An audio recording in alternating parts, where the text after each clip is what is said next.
Hey everybody, welcome to Golazo, a great one-on-one today with Leeds United winger Jack Harrison. We talk about his experiences in his first season in the Premier League and of course, his time with Marcelo Bielsa, what it's like to play under him. We also discuss the rise of American talent in Europe because of course, we remember he was an NYCFC player in MLS. We discuss this and so much more. Stay right here. My one-on-one with Leeds United's Jack Harrison begins right now. Joining me now on Que Golazo is Jack Harrison, the 24-year-old Leeds United winger on loan from Manchester City, now his third year with Marcelo Bielsa's side. On his first season in the Premier League, Jack, like his Leeds United, have been incredibly impressive, lighting it up. Only one win away from the top half of the table, scoring 30 goals in the process. That's the fifth best in the league. It's pretty remarkable for a newly promoted side. Jack became the first loanee to make 100 appearances for Leeds. And to be honest, since the days of NYCFC, where I personally watched him on numerous occasions, I have always known how good he is. But under Bielsa, he has flourished. This season, he's had 7 goal contributions, 3 goals and 4 assists. The only Englishman to contribute more is Jack Grealish. So it's really, really incredible. Super excited to talk to Jack as Leeds prepare for a busy second half of the season. Jack Harrison, welcome to the show, my friend. How are you? I'm very good, thank you. Thank you for having me. Absolutely. Listen, I love the fact that you got your Yankees hat on. I'm in New York City. Yeah. I'm a New Yorker. I know that you still have New York in your heart, right, Jack? That Definitely, yeah, always. I'll always have a soft spot for New York in my heart.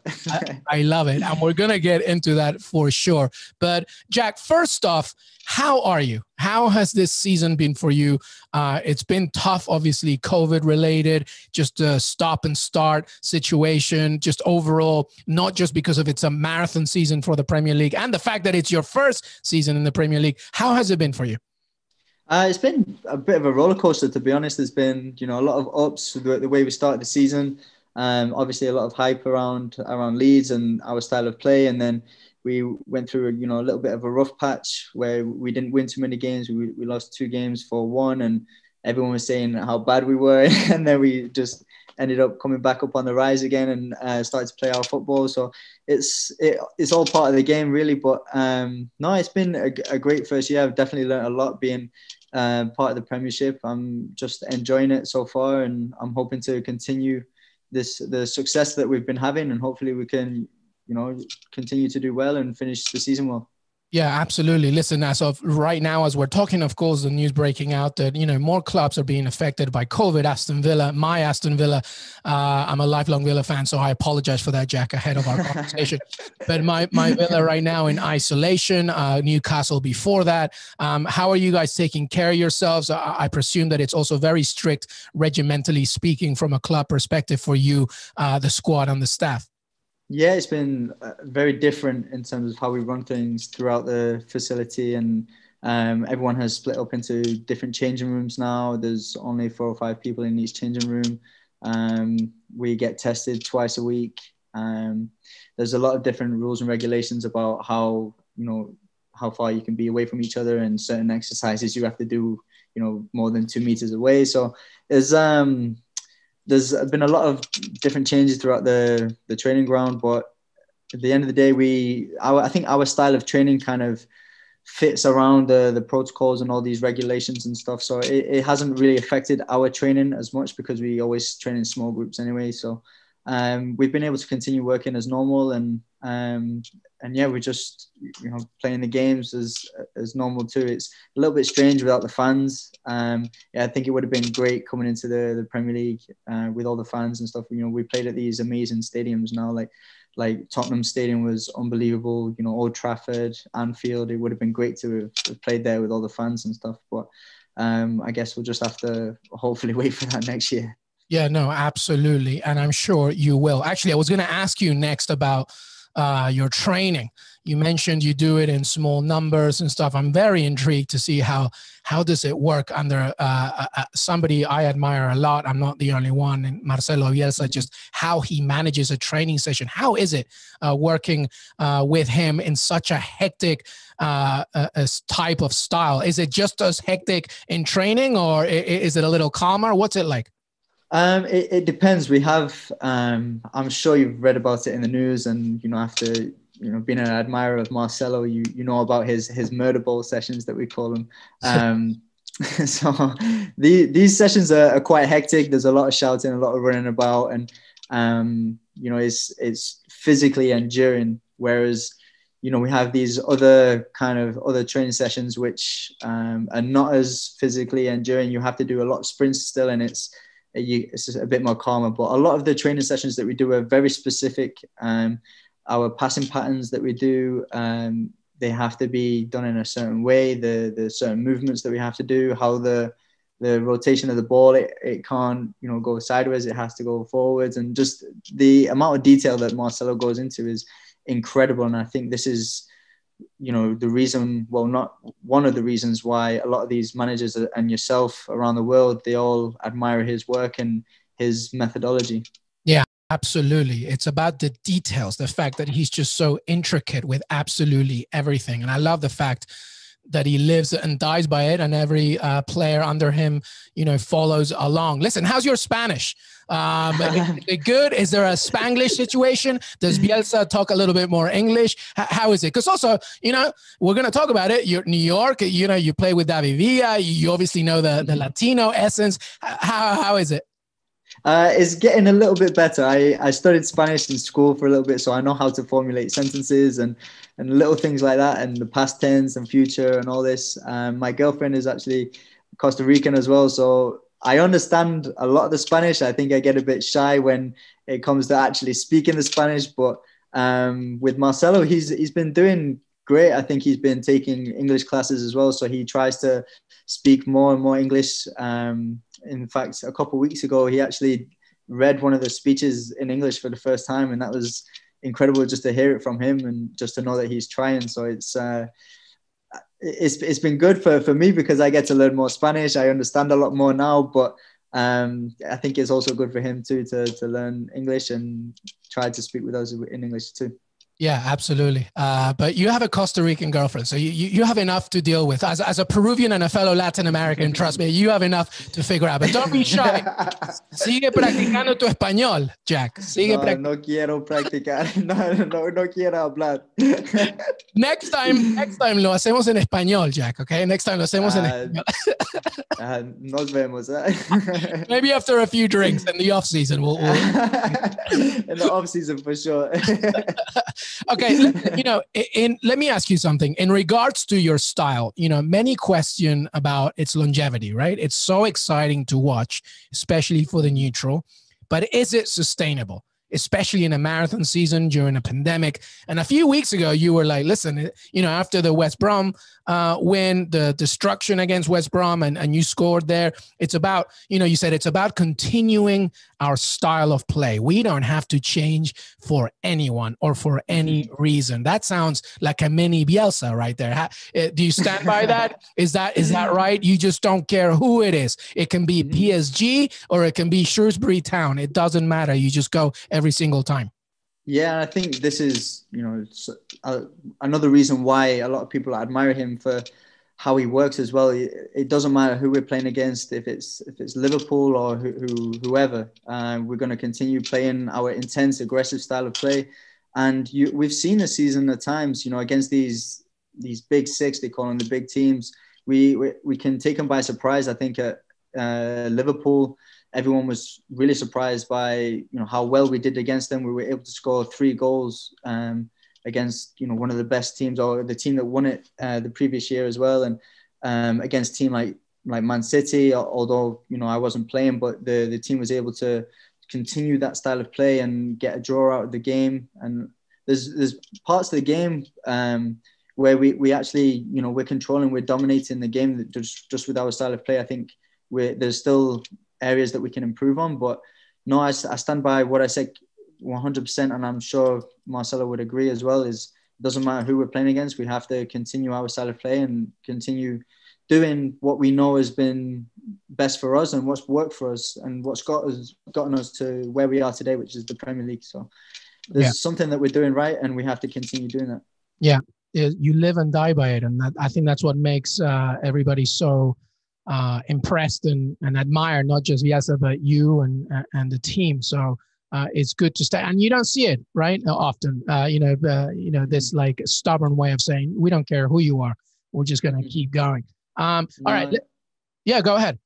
No, I was going to say, especially for a team that, just being promoted to the Premier League, I think a lot of the times you see teams try to change their tactics a little bit, and it can be quite detrimental for them because they're maybe not used to playing that style. But yeah, with Marcelo, we know what works for us, and it's been good so far this season. I think, you can look back on our season so far, and we've built, some solid foundations to work off of, and we're going into the second half of the season, like you said now, and we can only hope to keep building off of that and looking to improve. So we'll have to see what happens. Yeah, absolutely. And I say hesitantly, as a Villa fan, good luck to you. All right. You probably wouldn't have been too happy with the last result, I guess. Well, you know what? Out of all the games, that's the one game I feel in this season that Aston Villa fully deserved to lose. You absolutely outclassed Aston Villa in that one. Absolutely. So I'm putting my hand up in that one and giving it full credit. No, but you guys have been doing well, though. You guys have been doing really well this season. You got a lot of good players. So we'll be looking out for the next time we play you guys, for sure. Yeah, exactly. I'm taking your compliments with a pinch of salt because I know that you want to destroy it.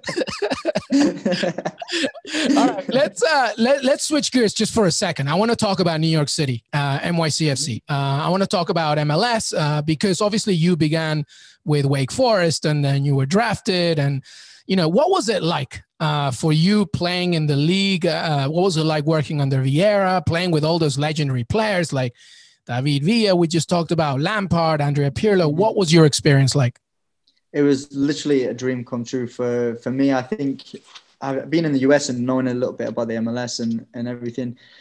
If I could have chosen one team to be at, it would be New York City, just for that reason.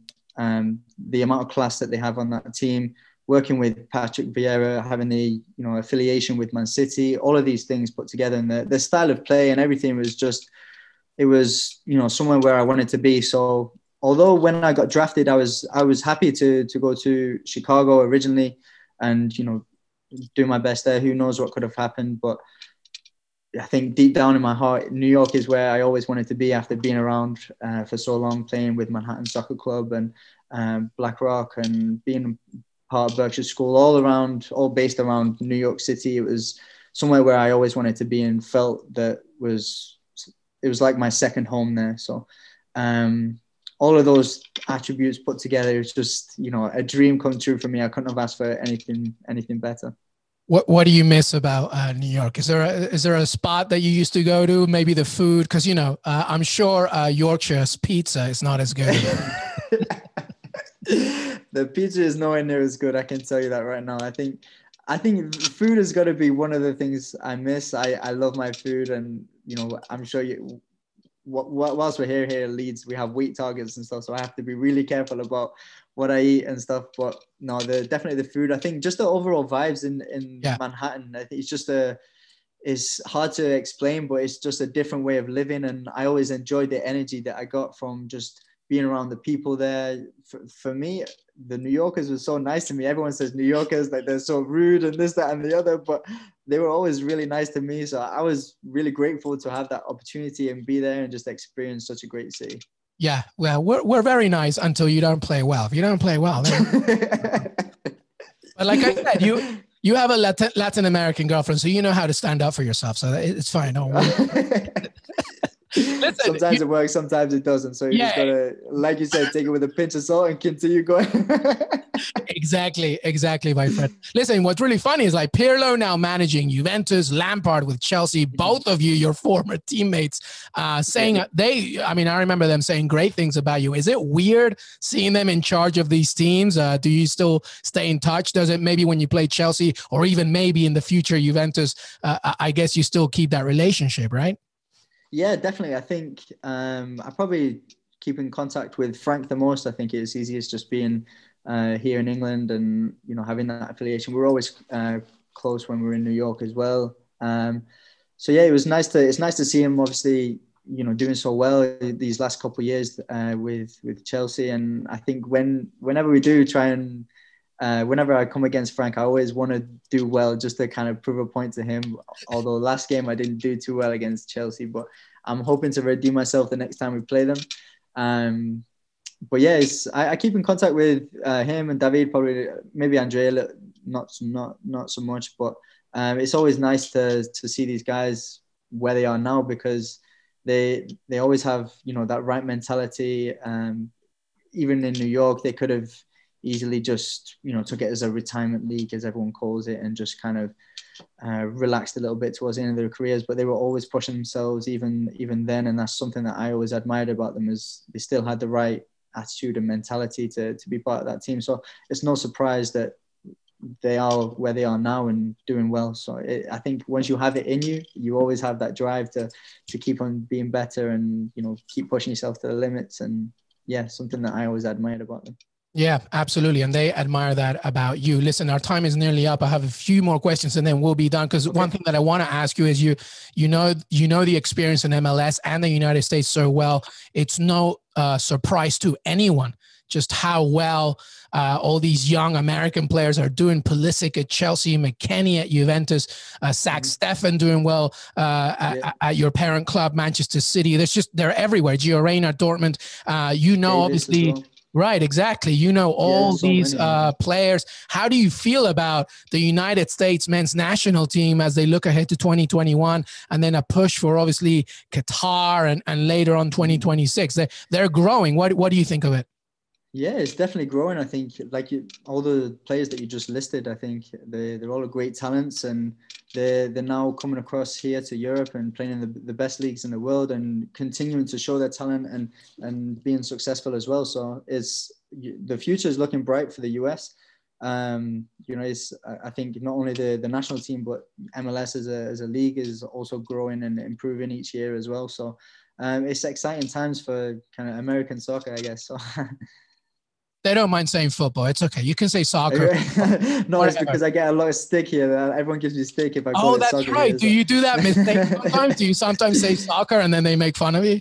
When I first came back, it slipped, or my American slang or twang would come out every now and then, and they'd make fun of me for it. So I've tried to kind of downplay that as much as possible, because I don't want to get any more stick from these guys. I imagine Luke Ayling must be so mean to you. Oh my gosh. It's not only me, but just everyone on the team. It can be whoever. You know, a guy like Luke is always going to crack jokes and make people laugh around you. What are they going to call you? Like Zach Morris? Like, hey, Baywatch, be quiet. Like they just make fun, like the American kid. Clicky, actually, Mateusz Klich on our team, he called me American boy. So sometimes he says I look like an American boy. I'm like, all right, like. Hey, you'll take it. It might be fine, right? I'll take it. Hey, you keep scoring the goals and assists. That's fine, right? Yeah, that's all that matters. Exactly. All right, final question, Jack. Let's go back to Leeds United. As I mentioned in the intro, such an impressive run. Everybody loves your team and your manager. Well, unless you're from Yorkshire or the West Midlands, everybody's having a good time watching you as a neutral. How far can this team go, Jack Harrison? How far do you think you can go?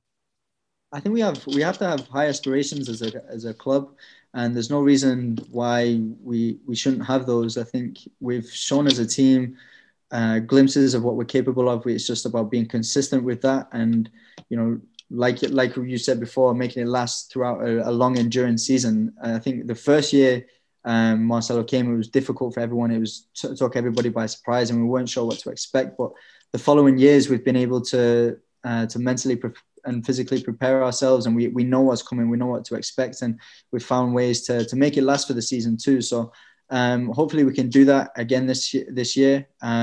It'd be great, you know. I think as a club, if we get, I don't think with the points and stuff, we're not that far off. It obviously depends on other things, but making European football would be unbelievable. But I think making top 10 would be, you know, a great accomplishment for a club like Leeds United, especially after being away for so long, 16 years out of the Premier League, and coming back and making a big impression like that. I think it would be, you know, a great accomplishment for us as a club. Yeah, absolutely. And nobody, again, should disregard the fact that you're only a win away right now from being in the top half. So, the very best of luck to Leeds United. Jack Harrison, winger from Leeds United, 24 years old. He misses his New York pizza. He's going to practice on his Spanish. Jack, thank you so much for joining us. Amazing. Thank you so much for having me. Hey, everybody. I want to thank Jack Harrison and Leeds United for allowing us to talk today. Don't forget to follow us on Twitter, Que Golazo Pod. Listen to us on Apple Podcasts, Spotify, and Stitcher. We're also on YouTube, where you can watch the whole show. Thank you so much for listening. Stay safe and have a great, great weekend.